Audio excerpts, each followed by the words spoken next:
Good evening and welcome to Share Your Story, a program that's being brought to you by Palmdale Vision Center in Nassau, Bahamas.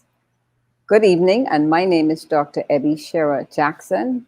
I am a person who have gone through cancer treatment, and I don't like to refer to myself as a survivor, but I'm just so grateful and thankful that I am cancer free 10 years this year, and I can only say to God be the glory, and I continue to give him thanks for what he is doing in my life.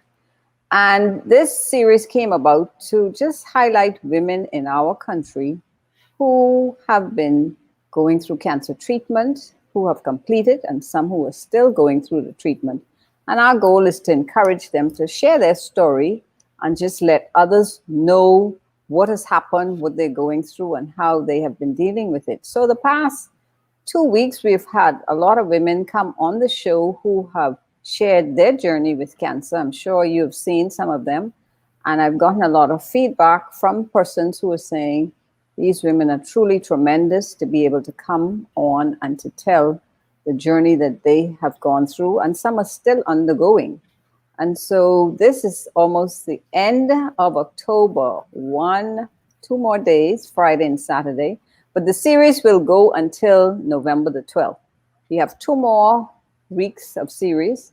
Next week, we will be talking about reconstructive procedures. And so we will have 2 other ladies on the show who have gone through different reproductive procedures, and they will be on to tell us what their journey about that has been like. And I will also share briefly on my journey with reconstructive procedures.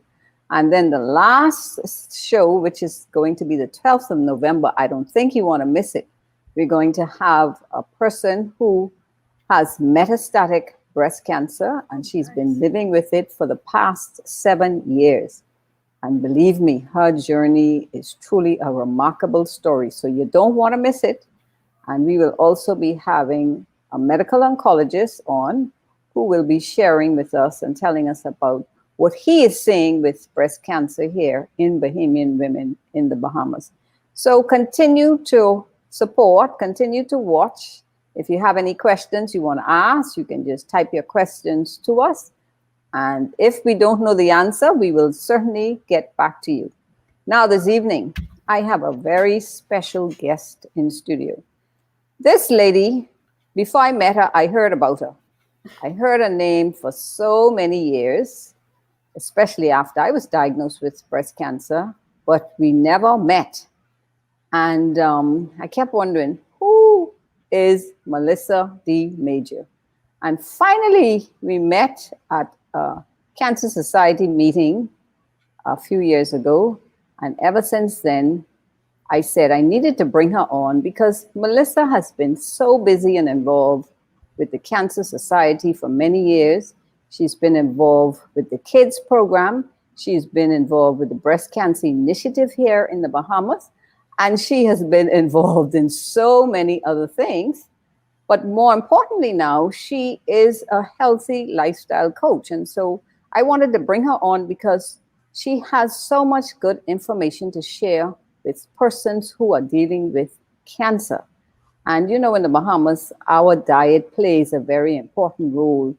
And I myself struggled for a very long time because I do have a sweet, high carb tooth, but I've had to learn how to manage that over time because, of course, we know that sugar is not a good thing for the body, especially when you're dealing with cancer. But in general, sugar is not a good thing that we need to be consuming in our body. So this evening, I want to welcome into the studio Mistress Melissa D. Major.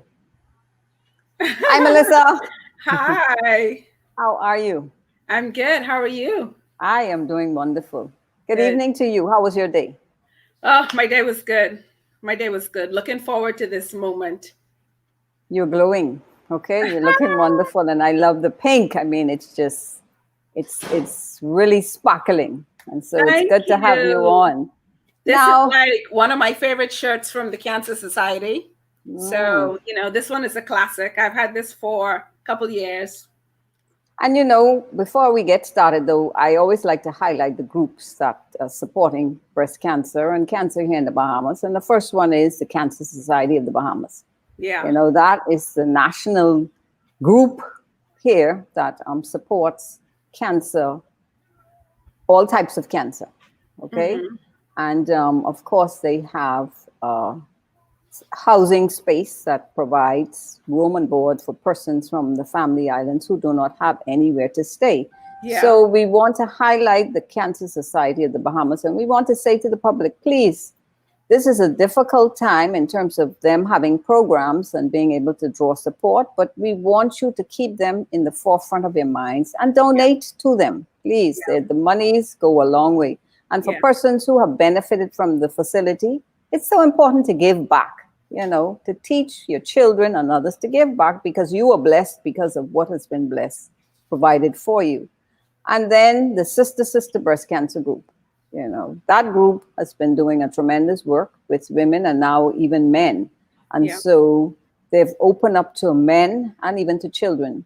So we must highlight the Sister Group that's over the Centerville Medical Center. And Nurse Charlene McPhee and those ladies, they're doing a tremendous, awesome job there. So continue to support them because they give back to the community. And then the Jeannie Dane Cancer Group with Duquesa Dane. Those ladies are supporting in their own way. And so those are the three main groups that I want to highlight and to keep in the forefront, because when we think of cancer here in the Bahamas, so many of us are affected, not just with breast cancer, but all different types of cancer. Yeah. And we need the support. And it's not until you are impacted then you realize, I need somebody to turn to. So with all of that being said and getting it out of the way, I want to ask Melissa to tell our audience, who is Melissa DiMaggi? Where are you from? Where did you go to school? Give us a background history of yourself. That's a lot, Abby. That's fine. You have the whole hour, so you can just run with it. All right. So I'm originally from Grand Bahama, Freeport, and I actually went to school in. I graduated from Freeport High, and I Yay, moved. Freeport High. Yay, Freeport High. Anglican, yes. Yeah. So I'm originally a Freeport girl, and I moved here in '97. So, and I've been living here ever since. Okay, why did you move to Nassau? I came to Nassau because actually, okay, so if you really want to know, Yes. I came to Nassau to visit my mom. My mom lives in Nassau, my dad and my stepmom lives in Freeport. So I grew up with my dad and my stepmom in Freeport, and my mom lives in Nassau. And I actually came to Nassau to visit, and I came to visit her for her birthday, and I ended up staying. Isn't that interesting? You came to Yeah. visit your mom and you liked Yeah. Nassau so much you ended up I staying. ended up staying, yeah. So, and at the time, nothing much was happening for me in Grand Bahama, and I came here, and just as I came, like I had job opportunities that was presented to me, and I called my dad and I told him, that I had these job opportunities here in Nassau that I didn't have in Freeport, and he said, "Go for it." So I stayed. Okay. So, how did you get involved with the Cancer Society? And before that, what happened in your life that caused you to even consider joining the Cancer Society? Oh, so I am also a cancer survivor of non-Hodgkin's lymphoma. Please tell the audience, what is that? That is a cancer of your lymphatic system, your immune system, which is so very, very important, especially during this time of COVID. And so I was diagnosed in 2002. And at the time, I was like 25. And my oncologist here, made recommendation for me to go to MD Anderson, Dr. John Lunn. And I did my treatment, eight cycles of chemotherapy and 28 days of radiation. I lived in Houston, Texas for an entire year, and a shout out to my H-Town family. I'm hoping that they're watching. And so, yeah, I lived over there for a year, and then I came back home. And when I came home, I was working, and I think what happened, I'm trying to think, right? That was like 18 years ago. So one of my girlfriends, I think, ended up being diagnosed with cancer, and she had some issues. And she came to me and she told me, and after I was diagnosed, people would come to me, back and forth to get, recommendations and just some, Melissa, you went through this, so let me know your thoughts on this. And I can't remember something that happened with her. Gee, Abby must be chemo brain. So something that It's real, isn't it? It's real. Listen, it is real, but I know the doctors would be like, Melissa, that's 18 years ago, forget it. But I use that as an excuse anyway. So we needed some more information in terms of what she was going through. And I went to the Cancer Society, and, they had pretty much told me, I wanted to know, like, what support group, what programs they had to offer and what they had to offer her in terms of helping her out with her diagnosis. And pretty much, Earl Bethel was the president at the time. And I had a bunch of why, what, when, where. Outside of that, I've never been involved with the Cancer Society. And the administrator at the time was also Tommy Sands. And they literally invited me to come and work at the Cancer Society and be a part of it. And I also wanted to know, well, why we didn't have a young adult community or anything like that at the Cancer Society. And at the time, they were doing, they had a function on an annual basis for kids with cancer. And, Tommy and Mr. Bethel literally invited me to come and be a part of the Cancer Society. And I started a young adult community there called Freedom Survivors. And we used to meet on a regular basis. And it was for young adults with cancer or anyone whose family member or, had cancer.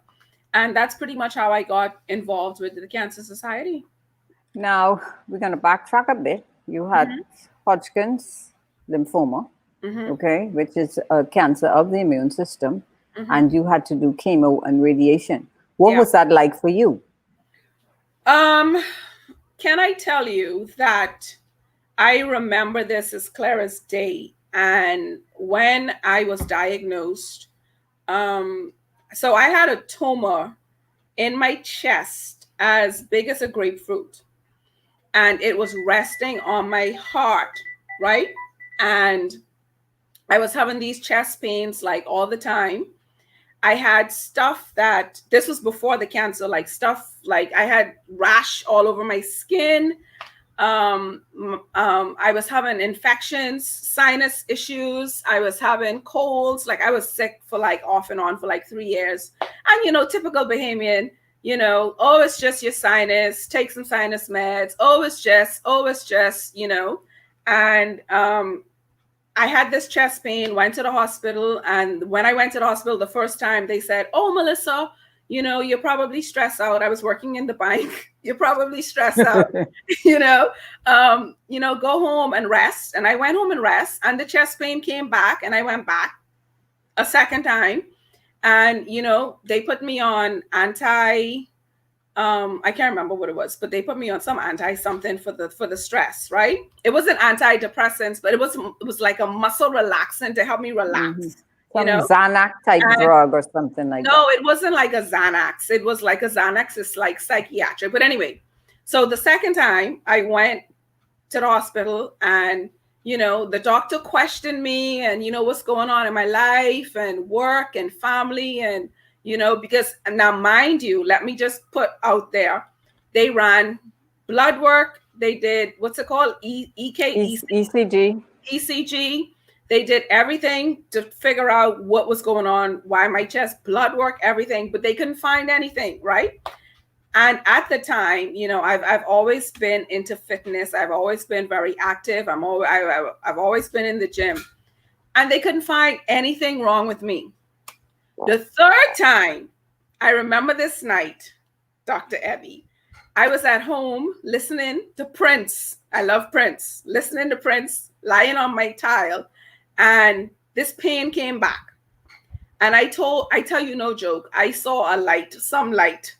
And I remember I got up, I went straight to my bedroom, and I was put on, changing my clothes. And my fiance, Mark, who is now my husband, he was like, "What are you doing?" And I said, "I'm putting on my clothes because my arm just went numb." And you know, when they say your arm go numb, it's time to go. That's heart attack, time to go to the doctor.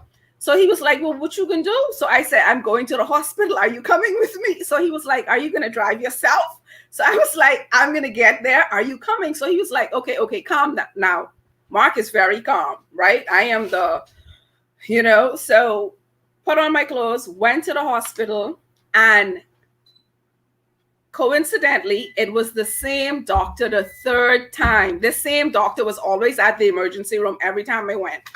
So this time, he was like, "You back again?" And I'm like, "Yes, but the pain is worse. And this time my arm is numb. Like my arm is not moving." So finally he decided to do a scan, an x-ray.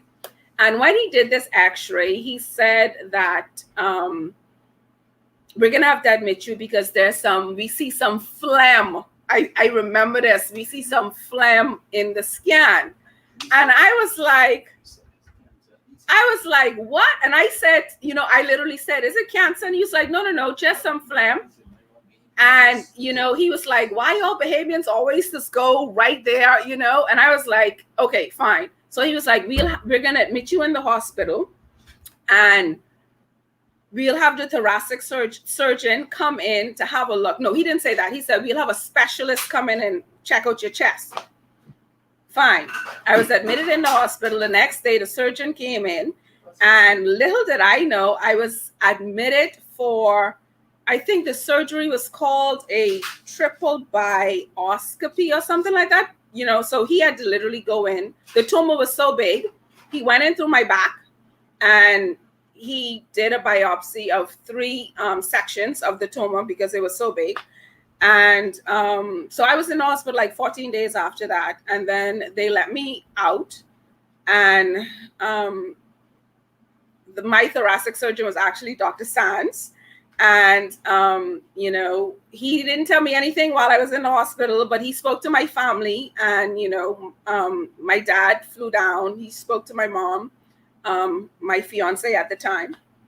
And we went to his office and he sat me down and, I guess telling someone that, it's cancer is never good news and it was not a good feeling. And, he said to me, "Melissa, I have this news for you. And at this time, the tumor is cancerous. And the best advice that I could give you is that you will definitely need to go and have treatment." And he said, "I'm going to tell you as if I would tell my daughter, if you don't get treatment within 3 to 6 months, the outcome of this will not be good." And basically, he referred me to the oncologist, who was Dr. Lunn. And Dr. Sands gave me a whole lot of information to read upon. He gave me options in terms of which hospital I wanted to go to. And I ended up picking MD Anderson because it didn't snow in Texas. So, but it was very, very cold, but it still didn't snow. And at that time, MD Anderson was also like one of the top cancer treatment centers. And Dr. Lunn was like, we didn't have that many people 18 years ago diagnosed with non-Hodgkin's lymphoma, which is, it's an old people's cancer because mostly men who work in chemical fields get lymphoma. And so it was me and another lady that was from Eleuthera at the time. And I had some really good insurance working. I worked at the bank, so my insurance was good. And so I went to MD Anderson. And, I think that was the beginning of curiosity and cancer for me, in terms of diving deep and learning as much as I could possibly learn. When I got to MD Anderson, the doctors there had explained to me that, because my first question was, I was sick for 3 years and we could not find anything. But, they explained to me that, hey, Melissa, doctors don't look for it's not the first thing that the doctor would look for. And at my age, presenting with non-Hodgkin's lymphoma, he would not have even connected. Well, he did what he needed to do to find it, basically following the procedure, but it would not have been the first thing. So let me just say something right there. Okay. You brought up a good point. They would not have, but this is now 18 years later. Yeah, things have changed so much. Well, things have changed drastically. Yes. And in terms of the whole idea of when you go to the doctor as well, there are certain things that you need to ask and everything else. And in terms of following through, but that was 18 years ago. And when I look back at it now, I was really very angry at the fact that, oh God, like this has happened, but that anger has since moved on. I've been healed in that regard because I was very angry. And the doctors at MD Anderson, they worked very well with me. And I lost all of my hair during the chemotherapy. I wasn't sick. I was just, maybe some fatigue was the only thing that I had experienced. I had several other biopsies throughout the time at MD Anderson because I had picked, so I had choices in terms of what I wanted my treatment to be. Because I was 25, I had a choice of doing a stem cell. I had a choice of R-CHOP, and then there was some clinical trials, and there was something else that I could have picked in terms of treatment.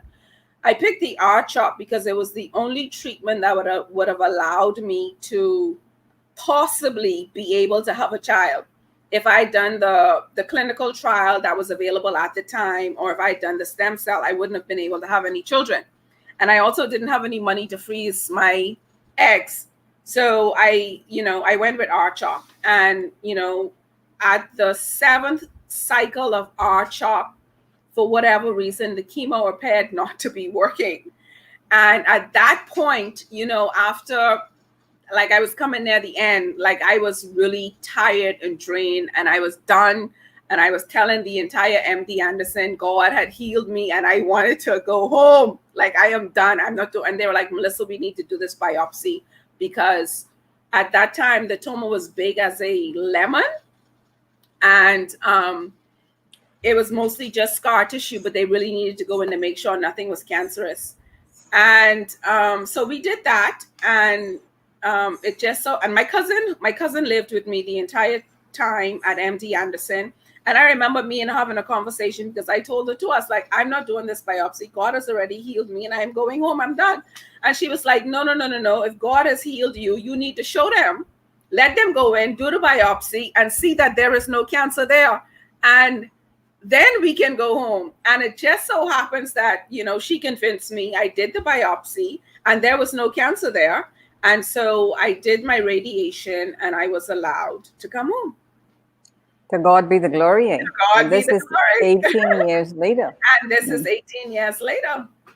It's not breast cancer, but it's another type of cancer. And, in our country, we are challenged with all different types of cancer. Oh, most definitely. And, the thing about it is I'm very happy, to be here this moment and sharing my experience because I did 28 days of radiation to the chest, which actually puts me at high risk for breast cancer, considering that. And then, doing chemotherapy can put you at risk for other types of cancers anyway. But that's just the risk that we take when we do chemo. But I was not focused on that because I know that after cancer treatment, I had a game plan in terms of taking care of my health. And I still have a game plan in terms of, taking care of my health.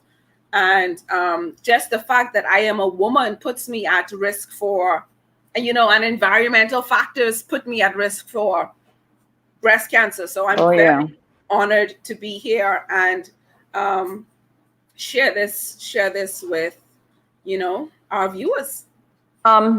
Okay, so after your experience with cancer, that gave you a whole wealth of knowledge to be able to help others. And that's what you chose to do. So you got involved with the Cancer Society, and Mhm. tell us what sort of patients, what sort of cancers you saw coming in through that institution on a regular basis. What Um, types?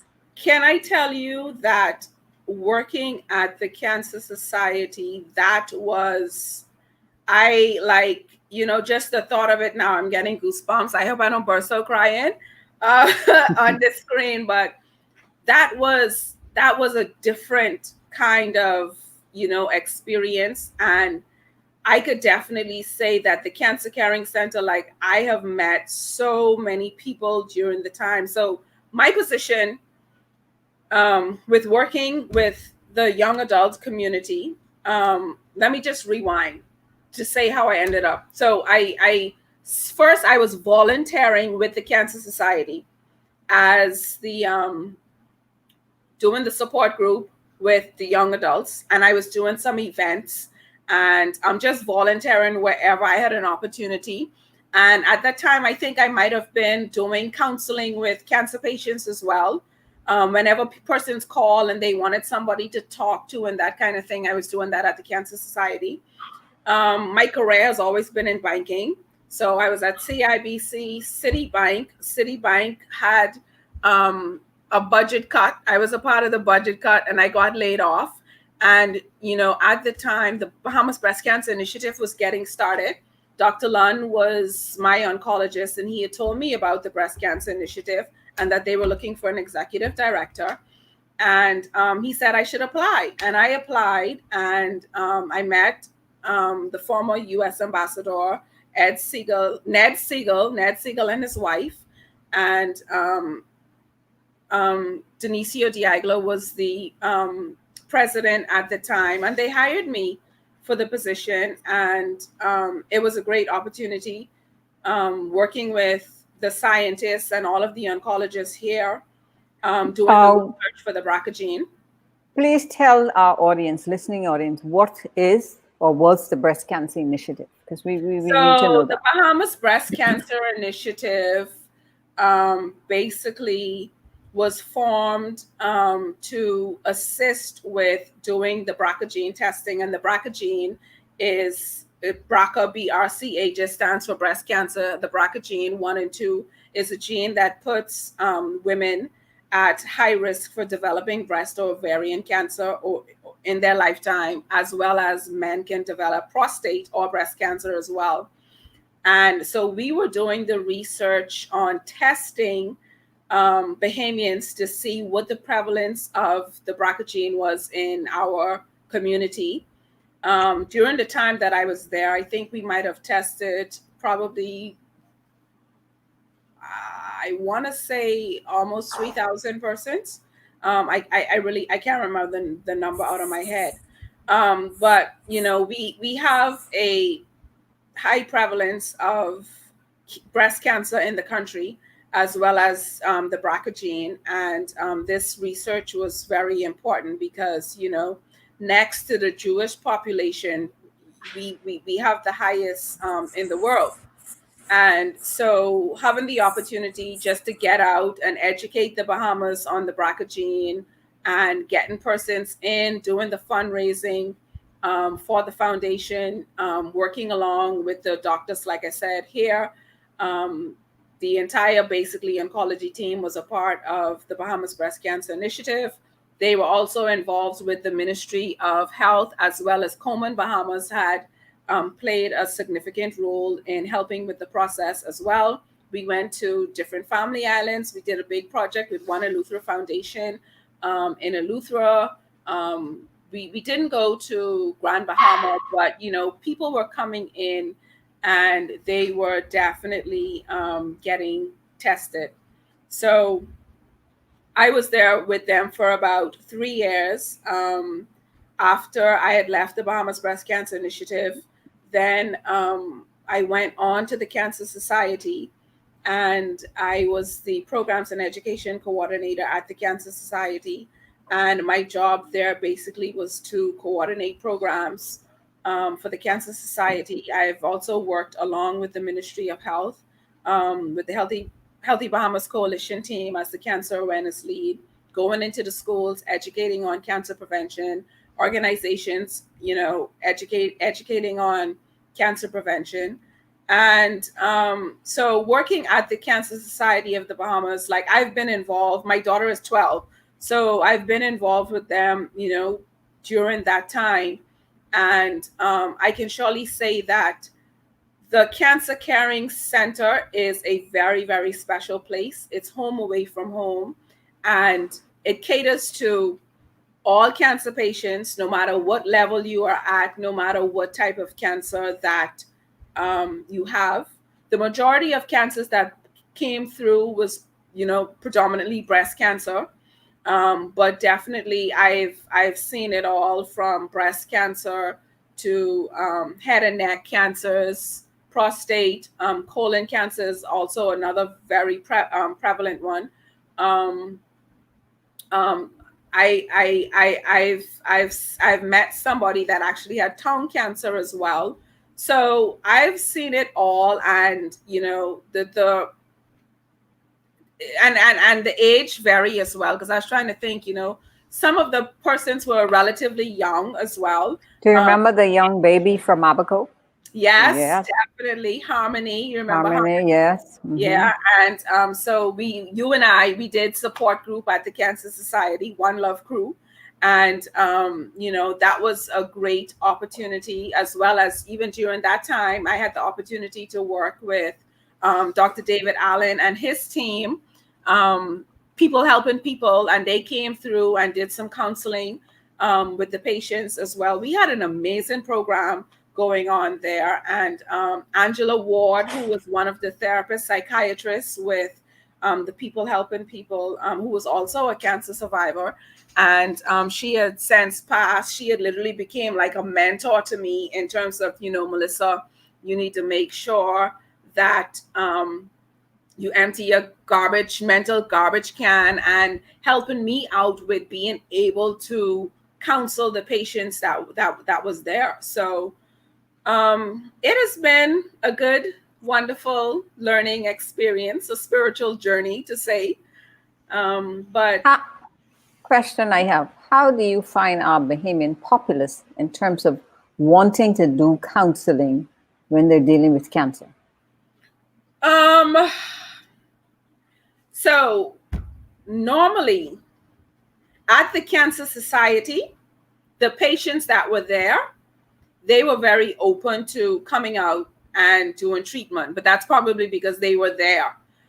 In terms of persons coming in, normally when people first get the diagnosis, they would probably want to do 1 or 2 sessions, because that initial fear is there. But in terms of them actually coming out, it wasn't that the numbers weren't that great. I fancied that people wanted to do more of the one-on-ones. I was very busy doing one-on-ones at the Cancer Society versus the Group therapy. the group therapy. So the one-on-ones really kept me busy. And I've had situations where I actually even had to go to the hospital to do one-on-ones. And a lot of doctors, once they realize that, hey, that we have someone to the Cancer Society that's offering this service, they would call in. I would go to the hospital. I didn't like going to persons' homes. We would always, I had 1 or 2 very special situations where I had to actually go to someone's home, but that wasn't something that we practiced. We would, invite them to come to the Cancer Society to actually do the one-on-one. Do you find that is there a stigma attached to cancer here in our country? Yes. Yes, most definitely. And, to this day, people don't like to talk about it. They don't want to admit it. It's just, especially when it comes to breast cancer, I fancy that the women and breast cancer is really when it comes to stigma is actually the worst. And at the Cancer Society, one of the things that we really tried to do, and the Cancer Society is still doing, is educating persons on the fact that it's not as horrible as it seems, and we are very dedicated. And I say we because I am still a member of the Cancer Society, and we're very dedicated to helping persons overcome this stigma. And but it takes educating, and it takes empowering and inspiring, and I'm happy to say that shows like this one will help remove that stigma, because people can see and understand that other people, real people, are actually going through this as well. So I'm seeing now, Dr. Ebby, it's not as bad as it used to be 12 years ago or even 18 years ago when I came back from doing treatment. So it is slowly getting better. I would like to see it get better a whole lot faster, because I strongly believe that if we were to progress, we could save a lot more lives. And at the end of the day, that is really what it is ultimately about. So, yeah. Education is so important, and that's one of the things that I've been led to do concerning this show, because if you have people come and talk about their experience, and doctors come on and talk about what they're seeing, hopefully our people would become more receptive. The fear factor, we talked about that over and repeatedly, that may become lessened, and persons would be willing to just say, you know what, I've been diagnosed with cancer. I'm going to try and go through this and not see it as a stigma or something to be hid or to be kept quiet. Because at the end of the day, if you do treatment, people are going to know. You can't hide that. Yeah. And but you have persons who continually choose that route for whatever reason, and some have died. Yeah. And many are women are dying as a result of a lot of different things. But hey, we're here to get the message out that, hey, be proactive. Now, you worked at the Cancer Society, and you've always been involved in fitness. And from the time I met you also, you were always talking about healthy living, especially at the Cancer Society, and even when we had the meeting. So what kind of propelled you in that direction to say, listen, I need to become more healthy, and I need to promote and encourage healthy living? So when I came back, this back to the stigma. When I came back from MD Anderson doing my treatment, I suffered from severe depression for like maybe 2-3 years. And that was due to the fact that, when I came back, I was literally bombarded with individuals not being able to just leave me alone and let me live and let me be. And why is that? Well, at MD Anderson, I was at a cancer treatment center, so it was okay to have a bald head. It was okay to have my chemo bag and walk around. It was okay to wear, we're wearing face masks now, like that's the in thing. But 18 years ago, at MD Anderson, when your blood cell count is getting low, it's recommended that you wear a face mask. And then with the type of cancer that I had, I actually had to wear a face mask a lot. So, coming home, and when I came home, I still had my bald head, and, every so often, if I get a cold or something like that, I would have worn my face mask or whatever. And just coming back and, getting back into life and getting back into living. And persons was just absolutely rude. And it was, listen, it was just horrible and they were very judgmental. Melissa, if I would go out and I would eat or I would drink, everybody had something to say. God has healed you, and you're eating this, you're drinking that, and it became overwhelming. And one of the recommendations that was made to me was that, Melissa, when you get back home from doing treatment, go get back into life slowly. But I felt fine, and I was really good, and I convinced my doctor that I was ready to get back to the real world and get back to work and just start living. And it just so happens that I was not ready and it wasn't time yet. And I ended up slipping into depression.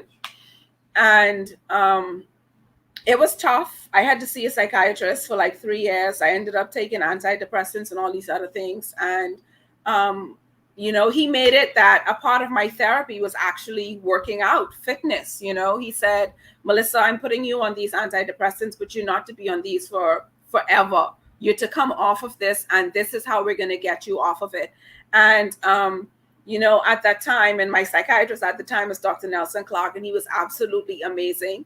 And he made the process of my healing, my entire family was involved in my healing process. And my girlfriends at the time, I remember like every evening they would make it a point for me to go out and exercise. Because, when you're depressed, you don't feel like doing anything. You just sit in the room and it's dark and it's okay. And depression is real, isn't it? Even for cancer patients. And even for cancer patients. And, the funniest thing is that I had no depression during my treatment.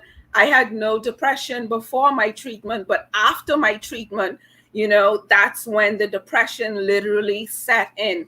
And so, my church, Evangelistic Temple, was also very involved in the spiritual aspect of my healing. And, I had an entire community that came together along with the recommendations from my doctor, and helping and getting involved with the Cancer Society was also a part of my therapy, because I was able to give back. And, even today in my day-to-day, I'm still giving back and I'm still healing, actually. And you and I both know that it's an ongoing process, right? And the fact that somebody always had something to say about what I had to eat, and somebody always felt like they had the cure. And what was so is, it was always somebody that had never went through cancer that felt like they had the cure for my life. They were the authority on it. Yes. And yes. Secondly, too, you find everybody's recommending something. Yes. You should. This cures cancer. You need to try this. You need to try that. Oh, eat this, drink this, do this, And the thing about it is, Dr. Ebby, is that I have seen so much when I've seen miracles on top of miracles, and I have seen some very questionable, well, God, what happened? Where are you? What went wrong there? I have seen professionals with perfect diets. I have seen persons living with stage 4 cancer, and they are still living with, cancer, but they're controlling it based on their diets. So I've seen persons that didn't give a crap about diet and they were healed. So I have literally seen every spectrum of, what it is. And that really pushed me into learning more about nutrition and your overall health and wellness. And for me to develop my own, basically, pillars of health and wellness. And so that is what really pushed me to this point that I am right now, in terms of, so I got all of my certifications, and I literally got all of my certifications for me, because I wanted to educate and empower myself and to help me get out of that depressive state. So it was very important that I learn and I know and I understood what was going on, so that when these people come at me, I was strong enough that, I could hold my own. No, I remembered after going through mine, well, I tell them, boy, if some of these things really cured cancer, I would be selling them today. This stuff, that stuff. And every cycle, it's something. There's going to be something next that this is the cure for cancer. And you have the people who are selling it, they've never even gone through cancer. But, they're convinced that this is what you need to be taking and this is what you need to be doing. But I say to persons, listen, your bodies, listen to your oncologists, listen to their recommendations, and go from there. Don't listen to these people who are trying to make $1 off you now, because that's the bottom line. They're selling this stuff to make some money. And And if you don't feel good about it, get a second opinion. Go to another professional, Yes. get Yes. another point of view, and get a second opinion. Definitely, definitely. Can't talk now.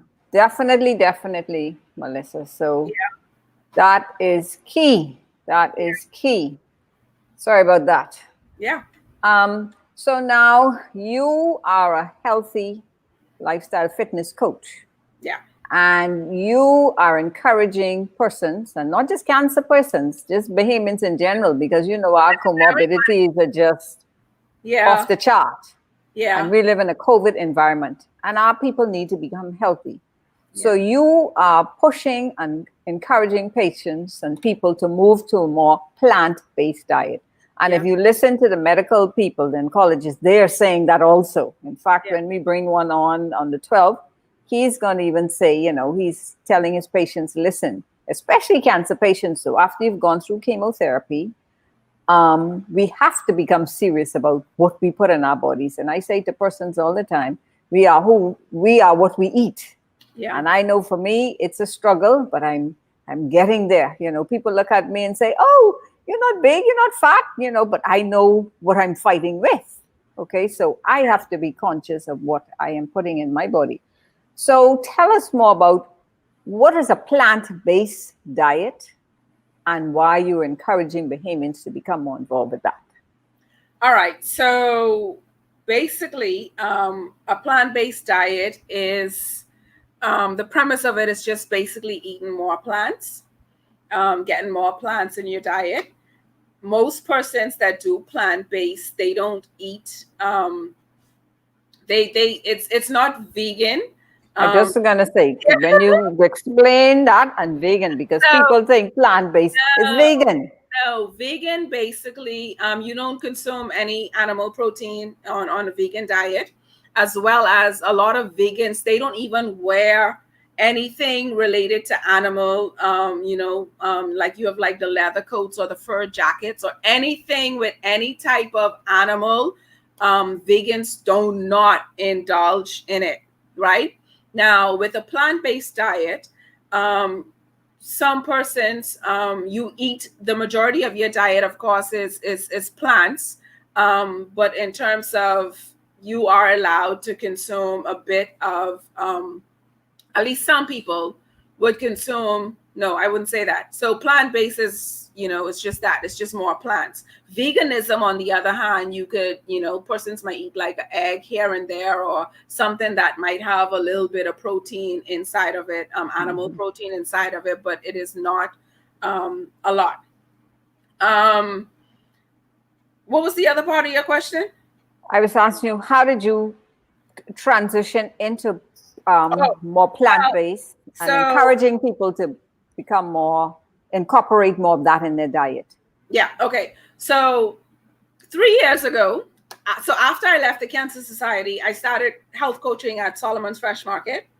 And that was another eye-opening job, career that started my career in health coaching, that I absolutely love, because here I am in the grocery store and I really get a first-hand opportunity to see what everybody is doing. And, a lot of people come into Fresh Market, and at our Old Fort base store, we have an upper level, and I could just literally stand up there and see the entire scope of the store and see what people are purchasing.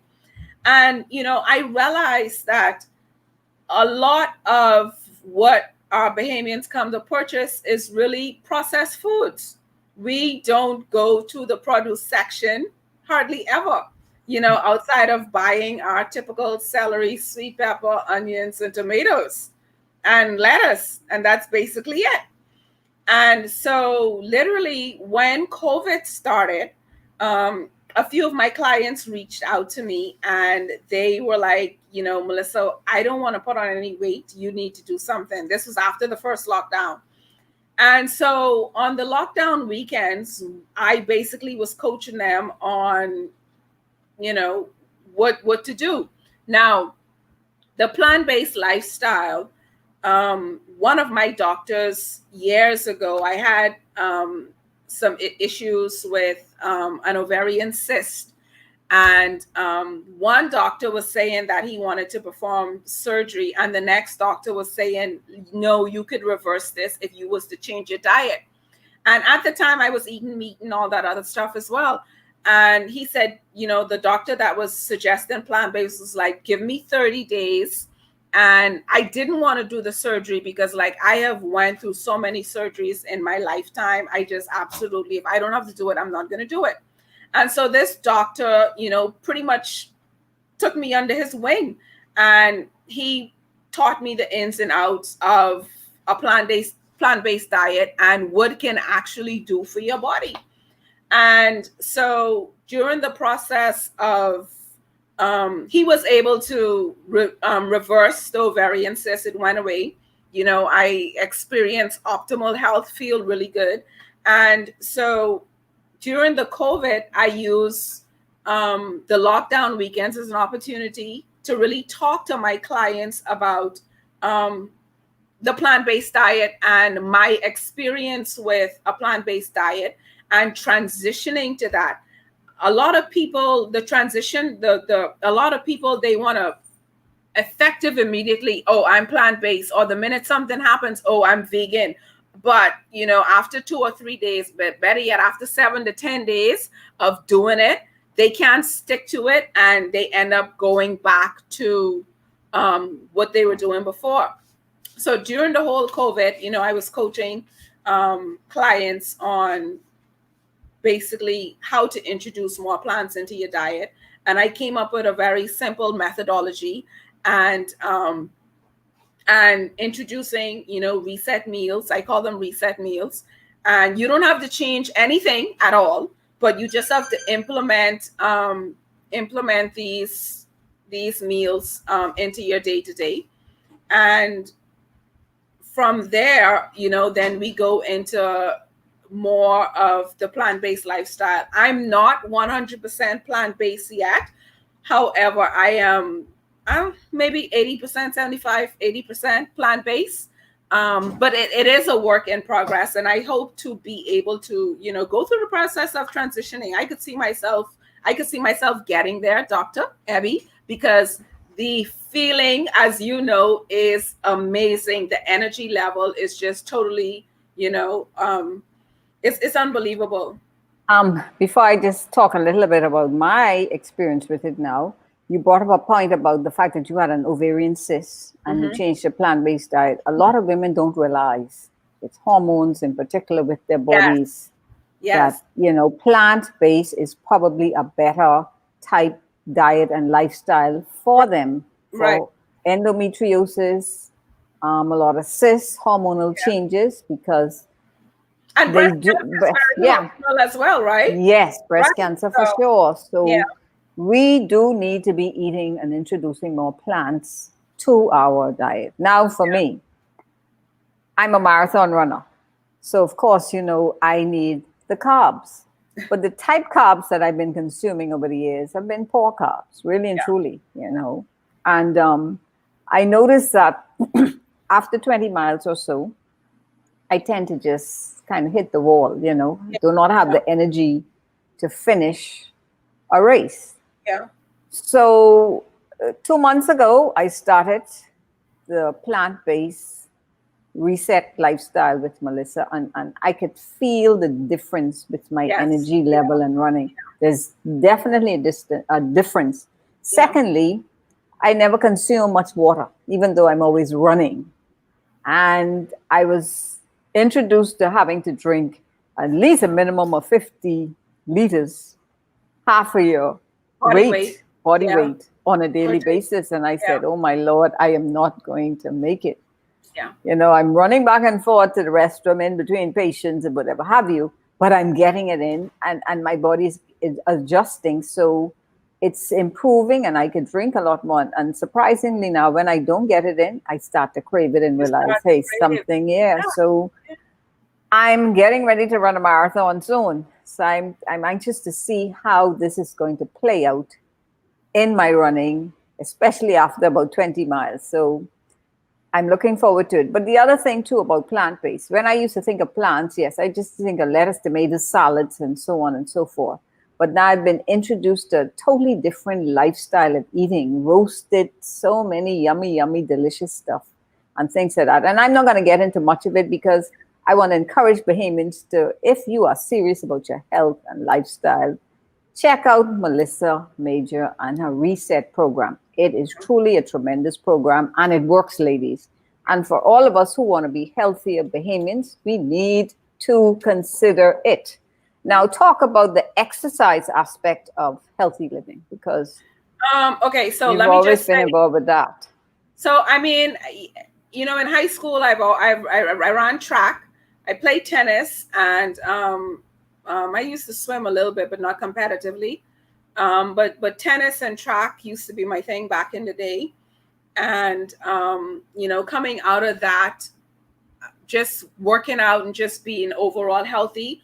While I did my treatment at MD Anderson, the doctors also made it mandatory that, exercise once again was a part of my regimen, and common sense exercise, that is, of course, and as simple as walking or, Swimming Pilates. is a good one also. People don't Swimming is realize. Swimming also is a an good one. excellent one. Yeah. I couldn't swim during cancer treatment though because I had my port in. Right. Swimming, yeah. And once again during the whole depression thing, exercise once again came up. And so when I created my MD Reset program, we're focused on 4 pillars of health and wellness. And so it's exercise. It's also sleep. I stress sleep a lot because, sleep is vital to our health. Stress management. How are you coping? And this, how are you coping, was also very important because, I went through depression, managing the cancer patients at the Cancer Society and working with Angela Ward and Dr. David Allen, those and their People Helping People program. How are you coping was very important, coping in your day-to-day, your lifestyle. And then, of course, the nutritional aspect. And, I always tell people, like, everybody knows what to do to lose 5, 10, 20 pounds, but we need to educate ourselves on how to fuel our bodies and how to heal our bodies with from food, from nutrition. And as a nutrition coach, my goal basically, or health coach, is just if because my program is for generally healthy people. If you have some issues going on, that for whatever reason, I always recommend, whether it be if you're taking any medication or anything like that, I say go and see a licensed dietitian or nutritionist. My go-to is Dr. Patty Simonet. If anyone have any issues, I will refer to Dr. Patty Simonet or Dr. Nisha Ambrister. Those are the 2 that I've worked with or referred to over the past couple of years. But from a coaching standpoint, I'm helping to get you from basically that processed, boxed, whatever you're eating, to eating more wholesome, real food on a regular basis, and putting a template or a program together that is manageable. So you and I will co-create together in terms of whatever it is that your health goals are, and incorporating, tips, tools, and wisdom for some behavior changes. Because, having a ritual or healthy habits, it doesn't happen overnight. You might say, well, 21 days for a healthy habit, 90 days for a lifestyle. But the reality is I've been on this journey for 18 years now. And I've worked myself with some amazing coaches and amazing doctors in terms of getting it done. And I'm happy that, I'm at this place now where I'm ready to let it out and really help people to get to the next level. Because like I say, I work in a grocery store. I've had the opportunity. I'm in a different position now at AML Foods, doing events and business development, but they still give me the opportunity to coach with persons when they come in the store. I mean, it's something that I love and something that I'm ultimately passionate about. So it's a beautiful thing that I still get to do it while I'm there at Fresh Market on some days. But I spend my evenings and weekends, I have a private group that I work with individuals. I coach with them. They get an intimate look as well, at my lifestyle, because I am doing the program myself. So this program is also, a part of, and it works. Um, it's basically, I'm going to meet you where you are, and we pretty much take it from there. It does work. I know that for sure. It It works, does work. And Yeah. especially for women over 40 who struggle with a weight issue, Yeah. where it's a 5, 10 pounds. Most of us after that age, if you were blessed to be small, you notice after 40 things start to change.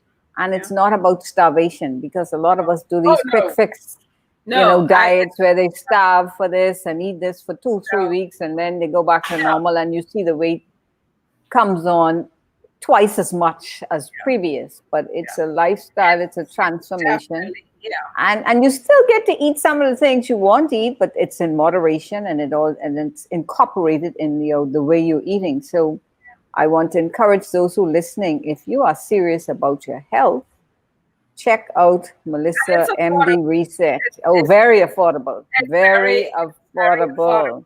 Okay. The next cycle actually begins November 2nd. It's $35 a month. And you get 2 coaching calls, as well as I now have experts that are coming on and they're working. Dr. Giovanna Jones. She's a psychologist, and she's working along with me in the coping aspect, because I know that I'm not at the level that I would need to be with some of the persons that I'm working with. So I literally have now a community of professionals that are coming on, and they're working with me. This is a part of the mission for me in terms of making cancer history or end cancer.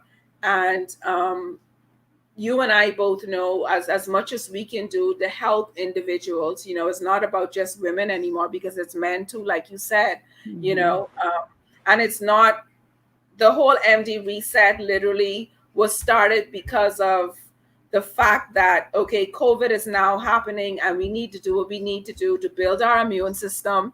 And with these lockdowns, psychologically, it's, people they have emotional eating habits, and they need to be able to overcome this. The stress level is through the roof. So, a lot of times I'm not even coaching on nutrition. I'm probably coaching on habits and behavioral change that we need to do to incorporate in our day-to-day, so that we could be successful. And with the lockdowns, when I've spoken to quite a few persons, especially early in the lockdowns, and I'm sure it's happening on weekends. I mean, we go to the grocery shop, and if you see those trolleys, they're filled with stuff. And most people are doing what? Getting up, eating, watching TV, or on social media, and they go back and eat again. Go back again, and you find you would have gone to that kitchen at least 20 times throughout the day. And that adds up over time. And so a lot of people came out of the lockdowns, and now we're partially back in them, totally changed and different. So I can attest to the fact that I've lost 14 pounds over the lockdown.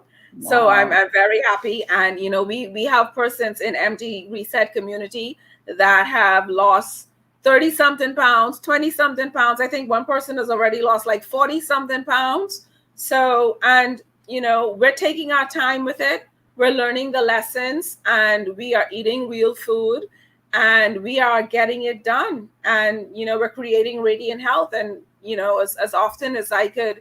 So every month I take in a group of people, because it is important for me that I'm able to work with the people hands-on throughout the month, in the event that anyone has any questions, or, because people have approached me, be like, Melissa, why you don't just, it's not 100% online, because we are working together. The platform that I use for the group is a Facebook group, but it's very interactive. Like, Facebook has done a great thing in terms of, this process of the private group coaching, and everybody has the same goal. And our number one goal is creating radiant health.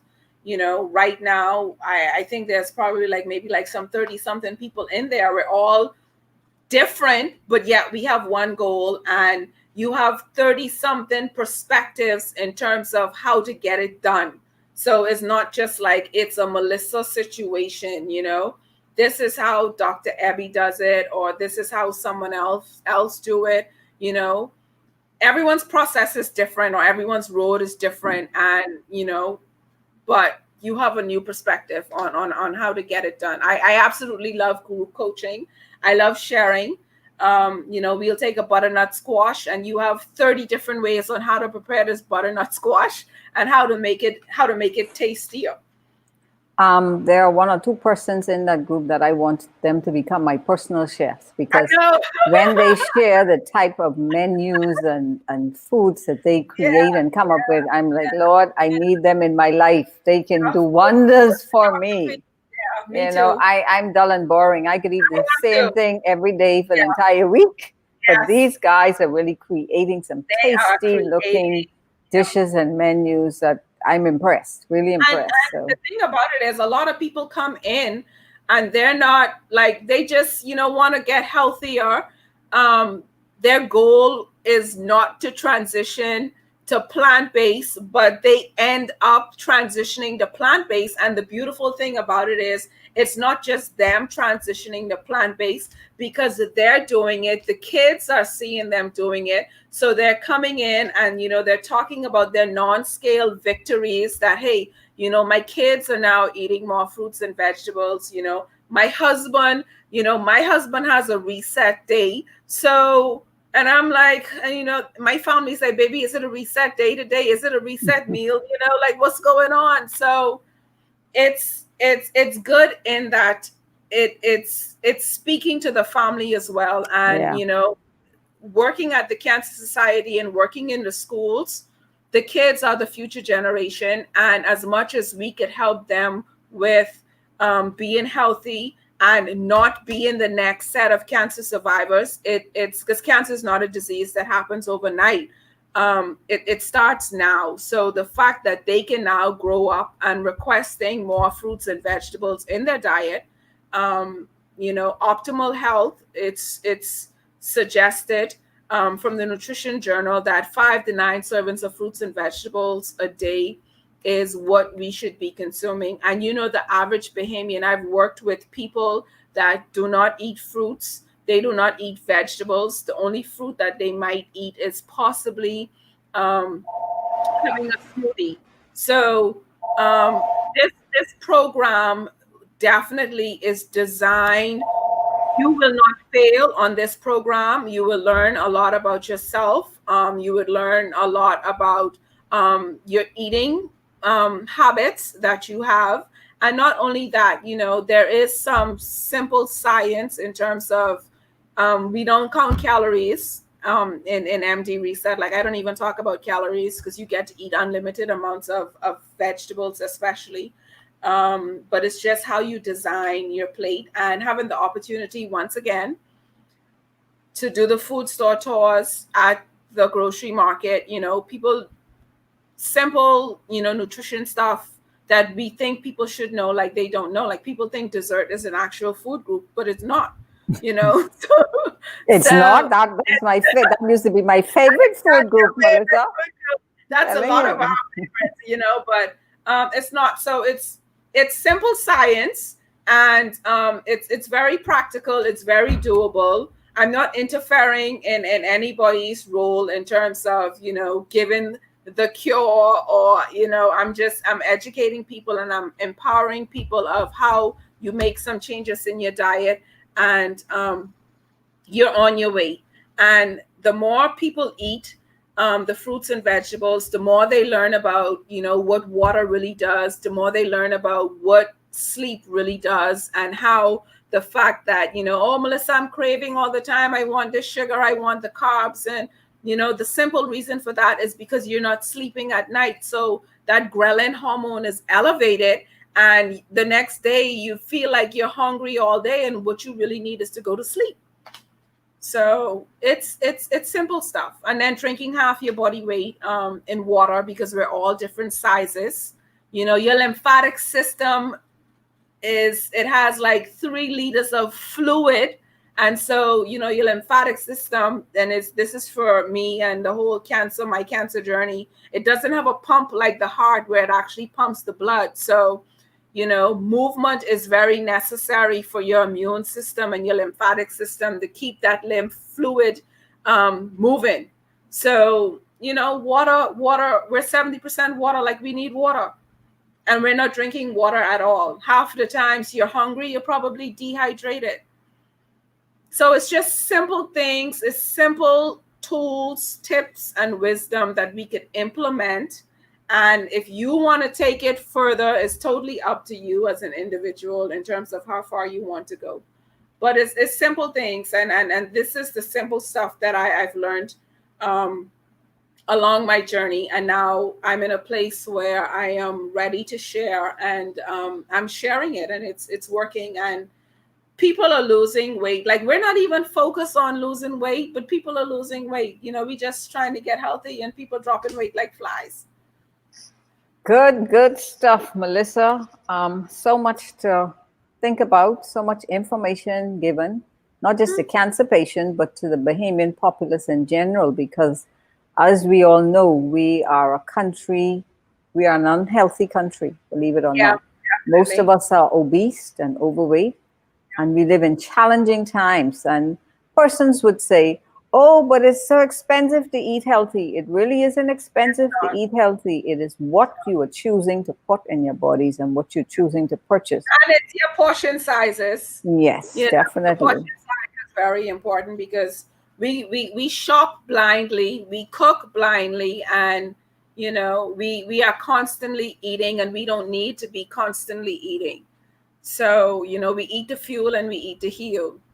Melissa, you want to get tortured in this country about we shouldn't be eating all the time, and it's time for lockdowns, and you hear people say, well, we're hungry, we don't have no food in the house to eat. But really, no, the average Bahamian eats more than we could consume. We don't need the amount of foods that we consume.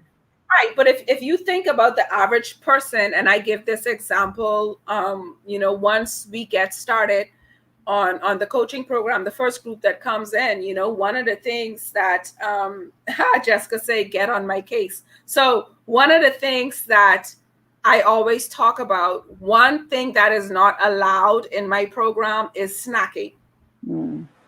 I'm always talking about no snacking. And that's where she tortured me. Yeah. I don't like that word snacking, right? Because here, this is how we eat. We have breakfast in the mornings.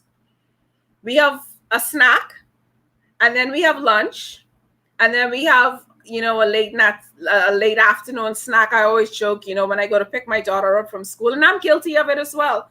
Whatever's in her lunch bag, and if she's in the car snacking, I'm snacking along with her.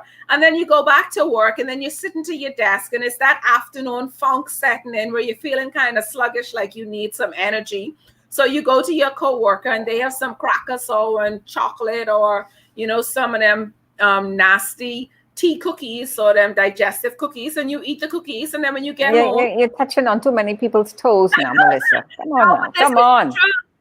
But listen, this is something good behind this. Then you get home and you cook dinner, and while you're cooking, you are eating dinner. You're tasting the food while you're cooking. And then after you cook, you probably ate enough food that you don't need to eat after dinner, after you cook, but you eat then.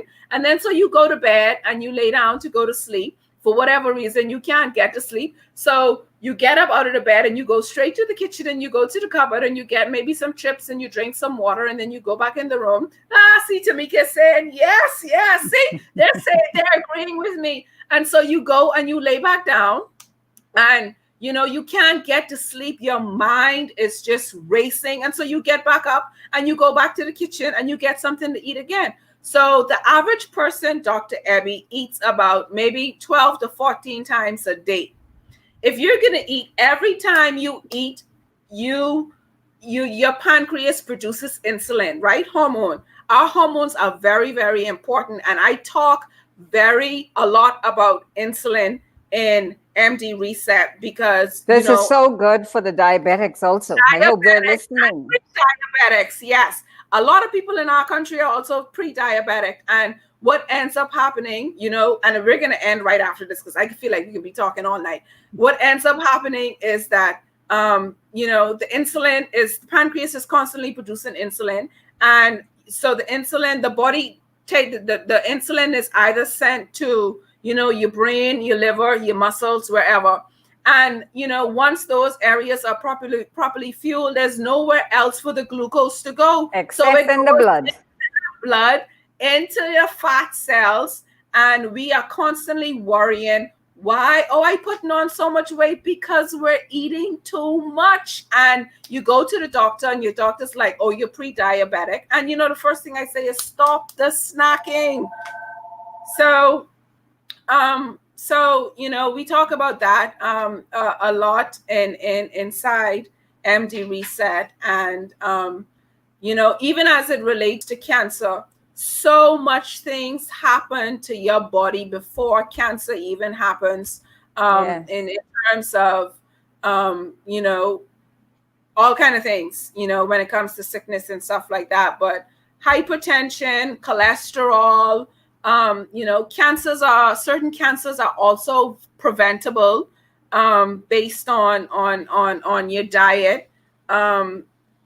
What did I say? What diabetes, hypertension, cholesterol, certain cancers, you know, and not only that, but lately I've been noticing that a lot of people also have kidney issues because we're not drinking. And people with kidney issues, we're not drinking water. You know, people calling me like, you know, Melissa, I have to go get a kidney transplant, and they're not even 40 yet.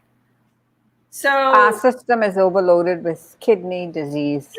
Kidney disease it's serious. And like I say, you know, a lot of it, I talk a lot about the mindful eating cycle as well. Amazingly, this entire month I've been working with organizations and talking about the mindful eating cycle. And you know, we society, a lot of what we do now, basically we got it from when we were kids and our parents telling us, you know, clean that plate, all of that, you know, don't move until you eat your food. And so we have developed these behaviors over time. When we go to a party, someone's getting married, we eat. Church service, after church, we have snacks. You know, a baby is born, we eat. You know, we having races and all these other things, and we have food we're eating. So we are any celebration, anything, when you sad, a funeral, we're eating. Anything that's happening, we are constantly eating. But you're joking. You're joking. This virtual group we have now, but before, you know, we had to move to the virtual platform. I said to them, listen, you have to find a way now to have virtual food, because we used to have food at the group. And so I told them we must find a way to have virtual foods. But yes, and there's nothing wrong with eating, but it's the type foods you're eating when you're eating. It's, you know, when you're consuming these things. So we don't want people to think foods are not good. Foods are good and healthy. We need it, but it's what we're eating and the way and time and those sorts of things. So listen, people, MD Reset program is an excellent program. It incorporates food. It's more plant-based, and it's also exercise. And both of us are big into exercise. I'm a exercise fitness person, Melissa is, and anybody who's been diagnosed with cancer knows that they tell you afterwards, you must exercise. Find some sort of exercise to do and make it a part of your lifestyle. Sadly, I've seen some women who've gone through breast cancer and they're spiraling in their weight. Now, mind you, one of the drugs that we're on, one of the biggest challenges is weight increase. If they put you on tamoxifen or Arimidex, they cause weight increase. And so it's a challenge for these women to balance their lifestyle and manage their weight. And so I would encourage you, my sisters, if you're listening, please, at least half an hour a day of some form of exercise. Make it a part of your lifestyle and pay attention to what you put in your mouth, because it is so important, vitally important.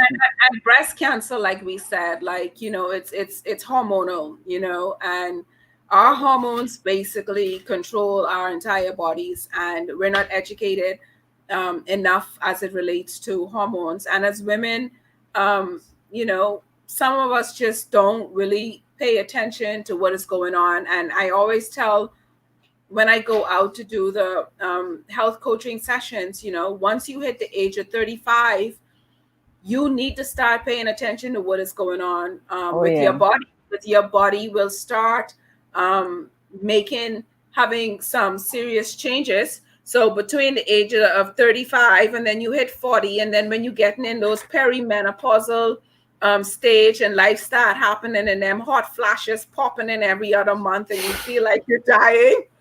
You know, that's another series itself. That's another, and then, you know, and so the cycle of life goes on, and you will realize that what you did in your 20s and your 30s, you probably will not be able to do at the same rate in your 30s, 40s, and 50s if you don't make a holistic lifestyle change. And diet is a big part of it. And also, you know, Dr. Ebby, I want to mention eating really good quality food is also very important, because as it relates to cancer, and one of the reasons why plant-based is so very important is because, and I always tell people, if you can't get really good quality meat, you know, meat should be, there's this doctor called Dr. Mark Hyman. I love Dr. Mark Hyman. He's from the Cleveland Clinic, and he wrote a book called The Pagan Diet. He's also a nutritionist as well. And he talks about the fact that he's not against eating meat, but in his book, he talks about the fact that meat should be a condiment. It should be something, if you're going to eat meat, because, you know, meat has a lot of hormones and all these other things that are in the meat. And if you can't get that great quality meat that you need, then you need to lessen the frequency of meat that you're eating, or not eat meat at all. You know, when it comes to your vegetables as well, you wash your vegetables, you clean your vegetables. Persons can check out the Clean 15 or the Dirty Dozen, and you can actually see which vegetables and fruits are actually high in pesticides. Actually, when you come in Fresh Market, I think we have it on the wall as you walk in the produce section. A lot of people don't know that. Like when you come in Fresh Market, we have like educational health information on the wall in the produce section. So we're making this available to everybody, and quality food is very important. And when you come in the MD Reset program, we talk about this and you learn about all of this. And, you know, I'm not doing any one-on-one coaching right now. It's all in the group environment because I have a 9-to-5, and I'm Madison's nutrition coach now, because, you know, Maddie is running track. So, Good athlete. So yeah, so we're working on that. Persons have asked for your number, Melissa. How could they reach you? Give your number, an email, a contact, please. So my number, if you're listening, is 557-1693. Or you can also check out my Facebook page. It's Melissa Deidre, and you could just message me. I'm putting it now in the chat for them. 557-1693. Right, that's my cell number, and you could just message me, send me a WhatsApp message, and I definitely will get back to you. The new cycle starts November 2nd. I only take people on a monthly basis, so it'll be November 2nd, and then the next cycle will be December. And the reason for that is that it gives me an opportunity to really work with people. I don't want to give persons an app. I don't want to give them a sheet of paper and tell them, read it. So I want to really be able to work with people and coach people. You know, when you come up against roadblocks, I want to know what the roadblocks are so that we can work through it together. I don't want to tell you, go read chapter 4 of my book, which is coming soon. One of these days, I'll be on your level, Dr. Ebby, you know. So, but, you know, God has put this in my heart, and I have always had somebody that has helped me along the way, and I've been successful in that, you know, from right down all of my doctors, my oncologists, you know, having the opportunity to meet Dr. Patty Simonet and her offering, every time I meet her, she has some wisdom to give me. And you, Dr. Ebby, and working at the Cancer Society, all the doctors on the board, persons have been just supplying me with what it is that I need. And now I'm able to give that back. And MD Reset community is very intimate. I don't want to open it up. I am very particular about who I let in, because I know that persons are in there and they're sharing their personal stories, their personal testimonies, and so it's private, but yet it's a group setting, and it's working very, very, very well. And I get to work with everybody, not all at once, but I'm available when anyone needs me. I'm available. Well, what an evening. Yeah. Lots of good information. And we talked about something that is so important to everyone. That's food, healthy lifestyle and living. And so I thought it was important to have someone come on and speak at that level, because most of us today who are challenged with cancer know that our diet plays a major role. And for us as women in particular with hormones, yes, after going through chemo and whatever treatments you've had to endure, then you start to see your weight and your body change, and you have to deal with that. So it's so important for us to eat healthy, even if you don't go to a plant-based diet, whatever you're putting in your body, make sure it's healthy stuff. And we must exercise, we must sleep, get sufficient rest. And water is so, so, so important. And for me, I'm learning it later in life. Can you imagine? My son said to me when he see the foods that I'm cooking, I was like, boy, mommy, this is good stuff. He said, I'll be able to run a marathon myself after this. So, ladies and gentlemen, those who are listening this evening, please, in the Bahamas, we want a healthy nation. And we must encourage our children to make healthy choices. So what we do, they will mimic. And so we must set the pace and set examples, and make sure when we go to the food store, between now and before the lockdown, that we make healthy, wise choices. You don't have to spend so much money on a bunch of snacks and crap. When you look at your cart or what you're picking, not because it's cheap, but at least look at the labels and see what is healthy and what you can begin to utilize and cook while you're at home. This has been an exciting evening, having Melissa on to speak about healthy lifestyle. I'm so glad we were able to get her, because yes, she's a busy lady, but I told her we needed her on because she has given so much and back to our country, to the Cancer Society, and she's been involved with quite a bit of stuff. So this was an evening just to highlight her, to let people know that what she has been doing and is doing to help persons in our country. We got a lot of feedback from persons. We put the number if you want to reach her. And I want to say to our sisters, please, stress is a big factor. Diet is a big factor. And we must begin to take control of our health and those aspects of our lives. So we're going to end our program. It's been an exciting evening. I want you to stay tuned. Next week, we will be talking about reconstructive procedures, and that is something that needs to be highlighted and discussed.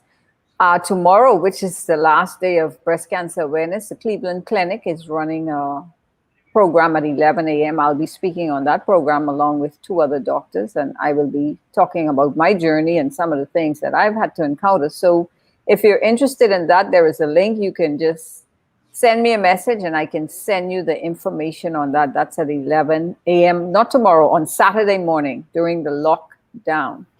So thank you to all who have been listening here in the Bahamas and far and wide, wherever you are. We in the Bahamas, we want to become healthy. And so in order to do that, we need persons like Melissa and others who are out there in the community trying to encourage our people to make healthy, wise choices.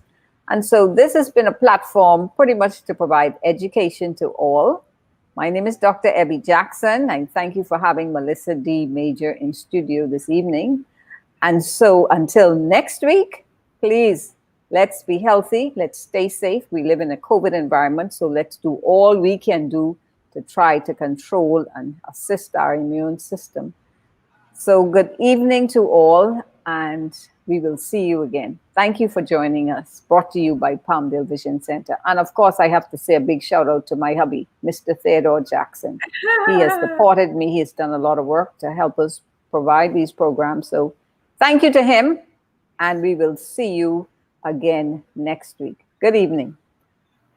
Bye.